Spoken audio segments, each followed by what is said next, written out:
Salut à tout le monde! Bienvenue au Club des protecteurs, épisode 37 aujourd'hui. On parle de c'est quoi une association. Je suis super contente de faire cet épisode-ci, donc ça faisait longtemps que je voulais le faire. On vous dit souvent, pour régler des problèmes de comportement, vous devez créer une association. Mais c'est quoi une association? Quand j'étais jeune, pas mini, mais autour de 10 ans, là, plus ou moins, mon père était soudeur. Donc, il travaillait en bon français dans une shop de métal et il faisait beaucoup de grinder, donc de meule. Et ça a une odeur très particulière. C'est pas une très bonne odeur. Ça sent... je pourrais pas vous dire ça sent quoi. L'odeur est vraiment très particulière. Ça sent pas particulièrement bon non plus. Et le soir, il finissait de travailler quand même assez tard et il commençait vraiment tôt. Fait que on le voyait moins à cette époque-là de notre vie commune familiale. Et lorsqu'il rentrait du travail, on sentait l'odeur avant qu'il rentre dans la maison. Donc ma mère et moi, on était en train de faire nos différentes choses et l'odeur, on la sentait et quelques secondes après, j'entendais mon père qui montait les marches dans l'escalier. C'était inévitable. Donc par association, j'ai associé cette odeur-là à mon père qui rentre à la maison. Mon père est un père fantastique, j'en parle souvent sur ma page, j'ai plein d'histoires qui l'incluent, donc mon père, on est vraiment proche. Donc quand il rentrait à la maison, on l'entendait monter dans les marches, donc laisser tomber tout ce que je faisais et je m'en allais l'accueillir. Papa! Puis il rentrait dans la maison, il déposait sa boîte à lunch, il donnait un gros câlin, puis des fois il disait « Attends, il faut que je dépose ma boîte à lunch parce que j'étais pendue à son cou. » Bref, c'était la joie, l'amour, on se donnait des becs, il embrassait ma mère, tout ça. Donc, c'était super positif dans notre cas. Et même encore aujourd'hui, lorsque je sens l'odeur du grinder, je pense à mon père. À un moment donné, j'étais à Gatineau, ça fait plusieurs années, et je passais à côté d'un sentier de construction et les travailleurs, ils passaient la meule électrique, donc le grinder, et il y avait cette odeur caractéristique-là. Et je pensais tellement à mon père. Puis quand il rentrait à la maison, j'avais le sourire, même si ça sent pas vraiment bon comme odeur. Parce que pour moi, c'est l'odeur de papa qui rentre à la maison. Donc c'est ça ici, une association. Dans ce cas-ci, j'ai une association positive à cette odeur-là. Parce que... lorsque je sentais cette odeur-là, il arrivait quelque chose de bien. Et là, ça n'avait aucun rapport dans mes notes sur cet épisode-ci, mais chez les êtres humains, on sait que les odeurs sont particulièrement reliées à la mémoire. Donc moi, je théorise que les odeurs sont encore plus rapides pour former des associations que les autres sens. Ceci dit, ça n'a aucun rapport avec ce que je suis en train de vous enseigner. Donc, oui, mais là, on n'est pas avec les chiens. Donc, dans ce cas-ci, moi, j'ai une association très positive à cette odeur-là. Une association, c'est tellement fort que ça peut changer quelque chose qui est à la base déplaisant en un souvenir d'amour filial, avec mon père qui rentre à la maison, déposer sa boîte à lunch. Sa boîte à lunch, elle est beige, le couvercle, il est vert forêt. J'ai exactement l'image dans ma tête de quand il rentrait à la maison. Puis bien entendu, quand on se donnait un câlin, je sentais encore plus l'odeur. Donc, ça ici, c'est une association qui est positive. Lorsqu'on vous dit de créer une association positive chez votre chien, ce qu'on veut, c'est que votre chien... il pense à quelque chose de positif lorsqu'il arrive quelque chose en particulier. admettons que votre chien fait de la protection des ressources. Si votre chien est en train de manger et qu'il vous voit, à quoi est-ce qu'il va penser? Quand on vous dit de créer une association positive, par exemple, c'est que lorsque votre chien mange et qu'il vous voit, on veut qu'il pense à « Ah, mon humain va me donner des biscuits ». Surtout si votre chien fait de la PR, parce que sa tendance naturelle va être de se dire « Ah, mon humain va venir prendre quelque chose ». Et ce qui est difficile et ce qui fait que des fois, nous, les êtres humains, on se sent un peu trahis en protection des ressources, c'est que même si vous prenez rien, même si vous n'avez jamais rien pris à votre chien, il peut avoir cette crainte-là pareil, parce que cette crainte-là, elle est instinctive. Et c'est la même chose si vos chiens mangent tous dans la même pièce et qu'ils se voient pendant qu'ils mangent, puis qu'ils se regardent, puis qu'ils se grognent après. Encore là, vos chiens ont une association potentielle, excusez-moi, pas une association, mais ils ont une crainte que les autres chiens leur prennent quelque chose. Donc, dans ces cas-là, on veut créer des associations positives. Si votre chien a des problèmes d'anxiété ou de réactivité, on veut que lorsqu'il est en contact avec le fameux stimulus qui le fait réagir. Donc, il voit un autre chien quand il se promène en laisse ou il entend un bruit en particulier dans la maison et là, il est terrorisé parce qu'il fait de l'anxiété. On veut créer des associations positives. On va utiliser souvent de la nourriture ou du jeu dans certains cas parce que ça crée des associations quand même assez rapidement. Ça ici, c'est des associations qui sont positives. Admettons, même scénario, on entend, on sent l'odeur de la mer électrique quand j'étais jeune et que mon père rentre à la maison. Admettons que mon père n'aurait pas été le père du siècle. Admettons.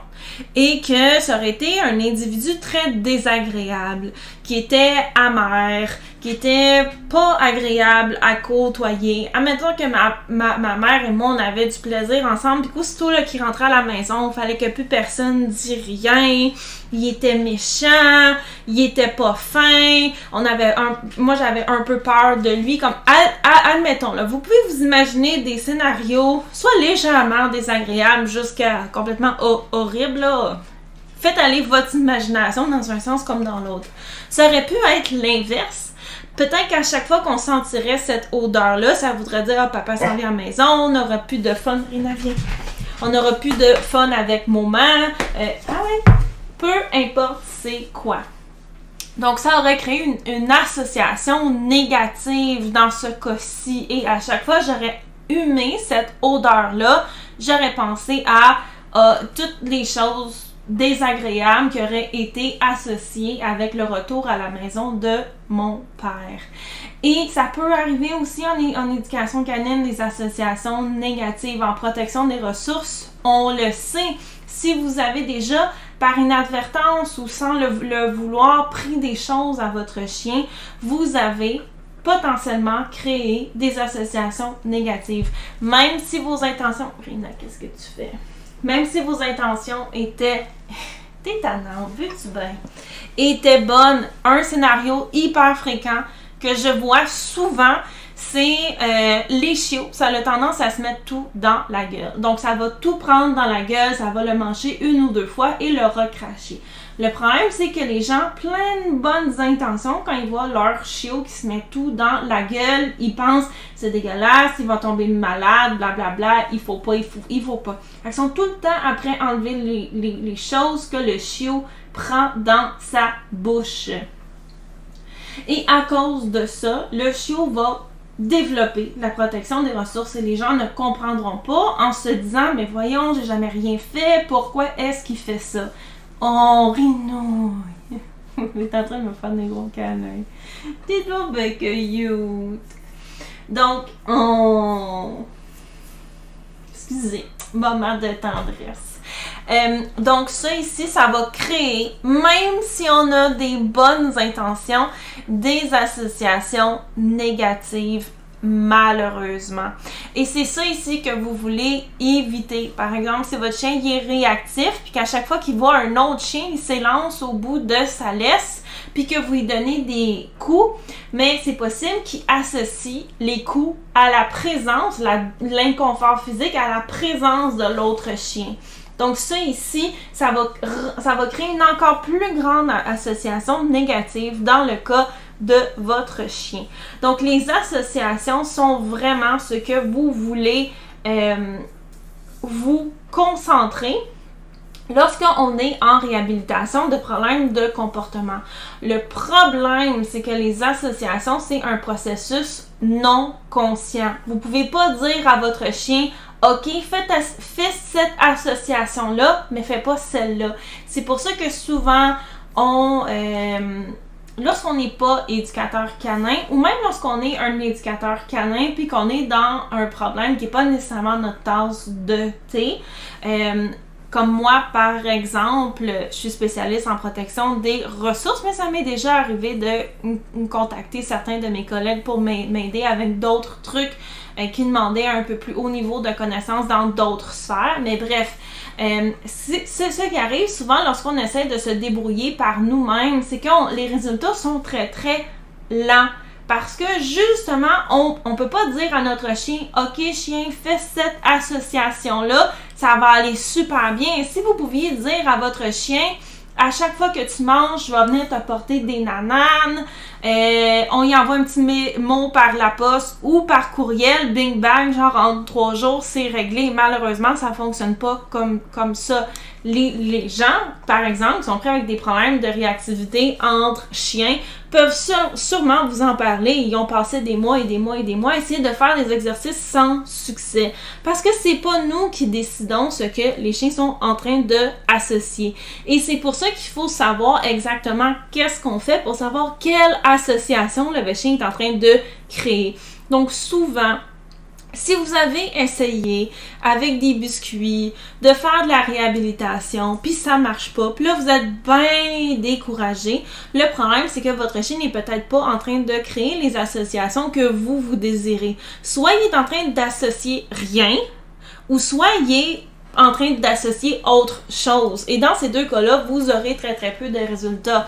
Par exemple, si l'odeur de la meule électrique était une odeur qui était très présente dans la vie de tous les jours, pour moi, ce serait pas annonciateur annonciatrice, hein, c'est une odeur du retour à la maison de mon père, parce qu'on la sent toujours, cette odeur-là. Donc, dans ce cas-ci, ça a fonctionné, même si c'était pas... Mon père n'a pas prévu ça, c'est juste un bel hasard de la vie. Mais dans ce cas-ci, l'association s'est faite. Donc, ce qui est important dans les associations, c'est de vraiment voir qu'est-ce que le chien est en train d'associer. Est-ce que c'est une association positive ou négative? Parce que des fois, le chien est en train de faire une association négative, alors que nous, on veut qu'il en fasse une qui est positive. Une des choses que je vois très très souvent, les gens qui essaient de réhabiliter un chien qui fait de la protection des ressources, c'est qu'ils vont trop vite dans les exercices. Et le chien, plutôt que de réaliser « Ah, il y a de la bouffe, yeah! » C'est quelque chose qui est positif. Tout ce qu'il voit, c'est la personne qui prend. Il s'en fout de la croquette. Lui, ce qui est le plus important dans ce scénario-là, c'est qu'il est en train de se faire prendre ces choses à répétition. Et même si la personne essaie de créer une association positive, malheureusement, le chien est en train de faire une association qui est négative. Un autre problème fréquent avec les associations qui nuisent à vos progrès de réhabilitation, c'est que les associations se forment 24 heures sur 24. C'est pas quand nous, on décide que c'est l'heure d'associer. OK, là, on fait des exercices, mais à la promenade suivante ou au repas suivant, ça vous tente pas, puis là, vous laissez votre chien faire un peu n'importe quoi puis réagir, ça fonctionnera pas. Donc, c'est quelque chose qui fonctionne 24 heures sur 24, parce que comme on a dit, c'est non conscient. Donc là, vous pouvez pas envoyer un mémo à votre chien pour lui dire « En passant, on est en train de faire des exercices. » Ça, généralement, c'est pas compliqué. Ce que les gens voudraient envoyer des mémos, c'est dire « Psst, aujourd'hui, ça me tente pas. » Tu peux-tu te mettre la switch association à off? Ça marche pas malheureusement. De la même manière que si vous essayez d'entraîner votre chien à pas tirer en laisse, puis que vous vous accotez pendant vos promenades de temps en temps, mais si le reste des promenades, vous laissez votre chien tirer, vous n'aurez pas plus de résultats non plus.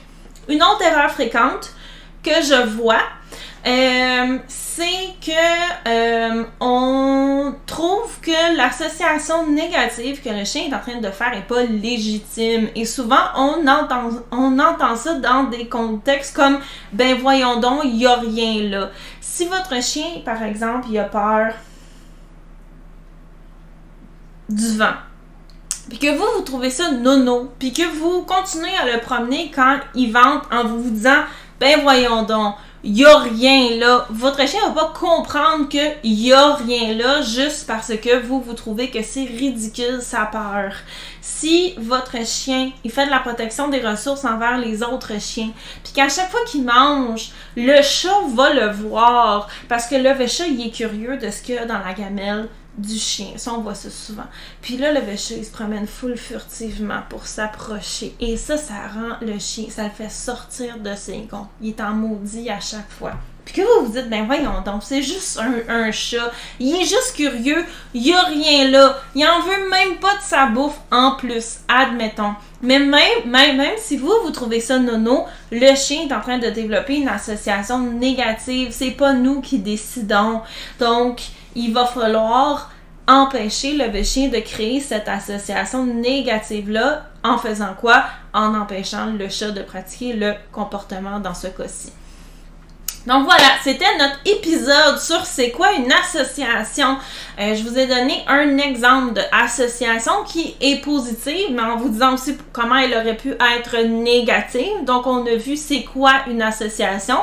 On a parlé des associations positives.